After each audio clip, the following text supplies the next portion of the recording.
It won't come as a surprise to anyone that camera companies are extremely competent at getting us to part with our hard-earned cash. But when you stop and actually look closely at these features, a lot of them don't really hold up, or they're not important, or in some cases they're just downright misleading. And one of them, which is potentially the biggest offender, could actually end up costing you quite a lot of money. Now, a lot of us know that more megapixels doesn't necessarily equate to better photos. The megapixel number basically tells you how many photosites a sensor has. And a photosite basically gathers photons, which when processed by your camera, creates the image. What the megapixel count doesn't tell you though, is the size of the photosites and how good they are at actually doing their job.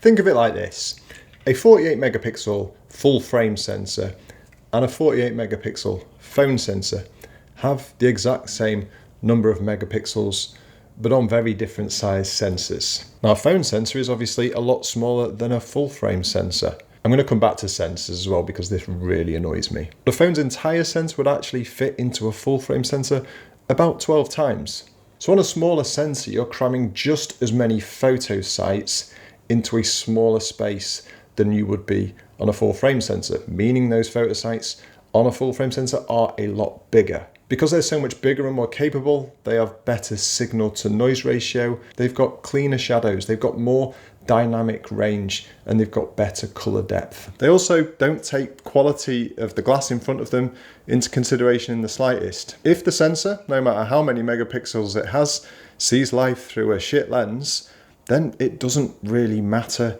what your megapixel count is. And you'd actually be better off buying a 24 megapixel camera with a really good lens than you would a 60 megapixel camera with a very average lens. I would say that this can also impact beginner photographers a little bit more, because the more resolution you have in your camera, the more difficult it can be at times to obtain a sharp image.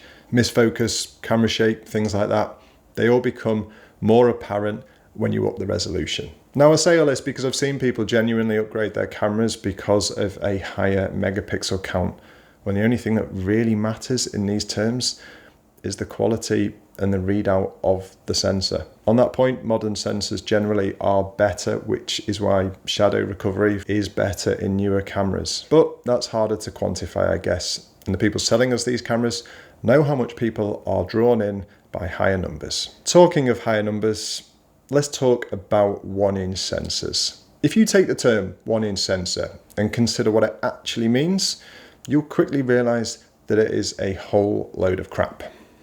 Let me show you.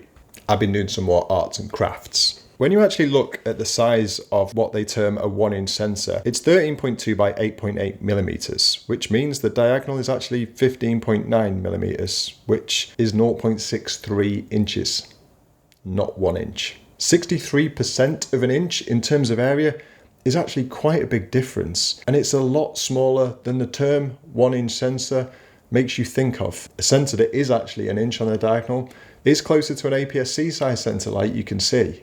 Now, there is actually a reason they're called 1-inch sensors, and it's not something the camera companies have made up.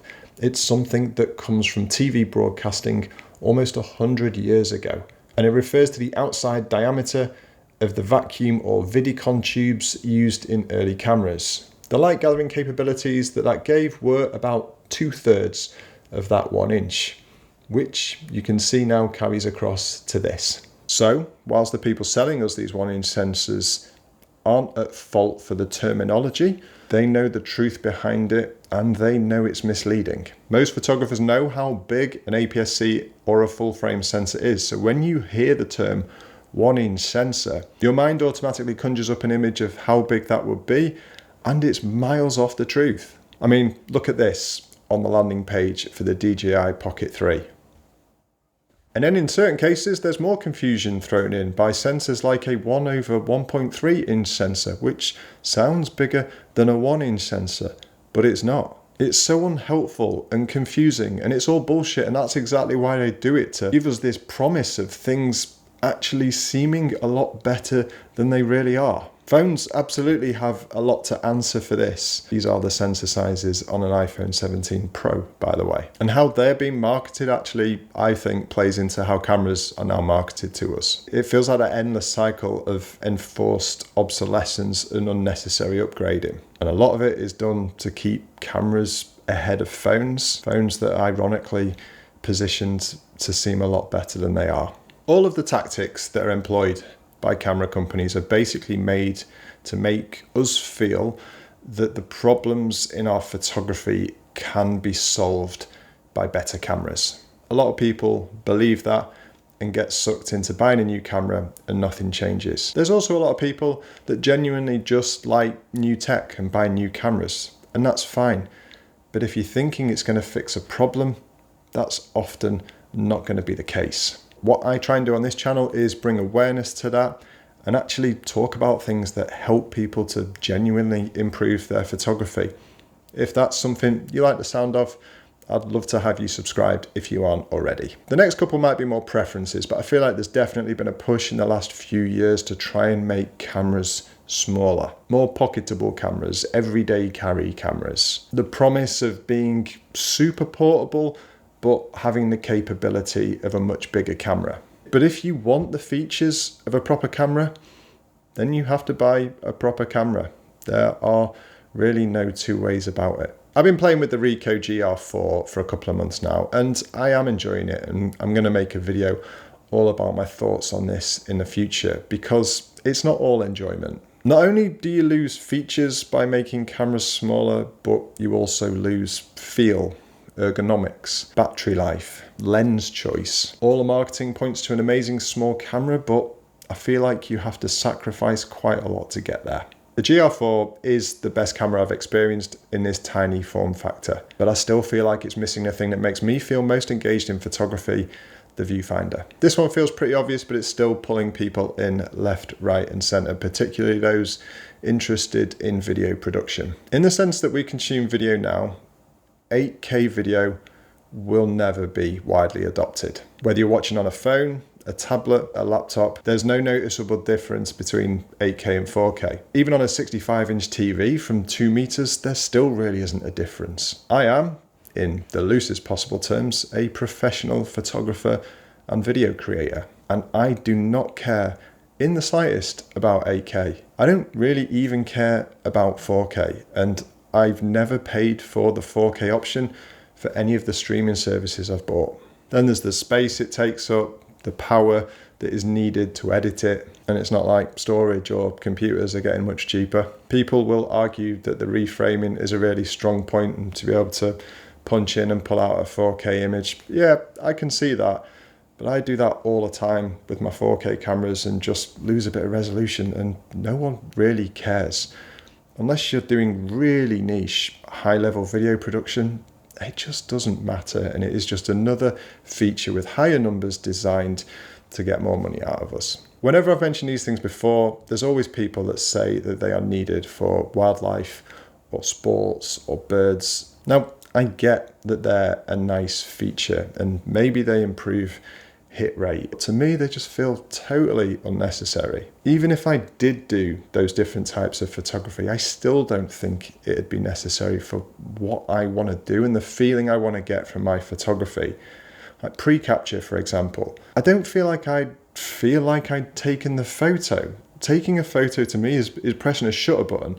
And if the camera's taken the photo before I've had a chance to do that, that'd feel a bit strange to me, I think. Same thing goes for if you get one shot in the middle of 800 that you've done on a burst of a subject. It's like, I don't get where the achievement in that is, I suppose. If that's what you like, that's fine. For me though, I feel like a sense of achievement is one of the most important things that I want to hold on to in my photography. The feeling of, I shot that, and feeling proud of it. And a sense that the more we hand that over to the camera, the more that diminishes. Okay, this is the big one, because I'm guessing weather sealing is something that most of you will look for whenever you're buying a camera or lenses. Across pretty much every major camera brand, weather sealing is marketed as if it's a guarantee. And it's not. It's actually not guaranteed at all, apart from in a really select few models. Hardly any of the big camera brands actually share IP ratings. What's an IP rating, I hear you say? Let me show you. Now, IP stands for Ingress Protection and is a standardized, independently testable score for how well sealed a device keeps stuff out. The rating means the same thing whether it's applied to a phone, a camera, an outdoor light, whatever. And it's made up of 2 digits. First one is the rating for solids, sand, dust, that kind of thing, and is on a scale of 0 to 6. 6 means dust tight, and 0 probably means like the inside of your vacuum cleaner. 5, for example, means that dust can get in, but it's not going to impact the functionality of the device. Then there's a second number, and that is on a scale of 0 to 9. 0 is basically a gremlin, don't get it wet in any way, shape or form. 4 means it'll survive splashes from any direction. 6 will keep out more powerful jets of water, like driving rain, waves. Don't recommend getting salt water on your camera though. And 8 means it can survive continuous submersion at depths below a meter for a time which is usually told to you by the manufacturer. So when you see something like IP68 attached to a phone, then it's pretty good at keeping things out. Cameras don't have these ratings. They just use the words weather sealed or variations of them. The fact that they don't have these standardized ratings means there is no guarantee to what they can take. So if stuff gets into the cameras, dust, water, that is on you rather than the manufacturer. Now, I said that there were some cameras that have IP ratings. The Olympus OM5 is IP53, which isn't much to write home about, but you know where you stand with it. Leica's SL2 and 3 are IP54, whereas action cams, things like the Ace Pro 2, are a pretty impressive IP68. The flagship cameras, the EOS R1, the Z9, the A1 Mark II, the XH2S, they all have various claims of weather sealing, but no specific ratings whatsoever. The marketing is just implying something that cannot legally be guaranteed. And you don't need to look far to confirm this. This is an extract from Sony. Now, I'm not saying any of these cameras are bad in these conditions, nor am I doubting the engineering of them. I have had my cameras out in prolonged, horrible, cold, freezing rain, snow. Whilst I may have had, on occasion, issues at the time, they typically resolve themselves after a couple of hours and haven't, touch wood, presented any long-term issues. If they do, and that does happen, that's a problem that I think people need to be aware of that will fall back on the owner rather than the manufacturer because of the wording. Now, none of this should put you off buying a new camera if that's something you want to do. Cameras are fun. I enjoy buying new cameras. I enjoy buying old cameras as well. I enjoy trying new things out and seeing how they impact my photography. None of these things should really impact that for you. They're just good things to be aware of. But like I said before, my main interest is helping people out in photography via different means that doesn't involve buying new gear all the time, because that isn't what you should need to become a better photographer. If you want to dig into more of that side of stuff, I have linked a playlist right here that will help get you started.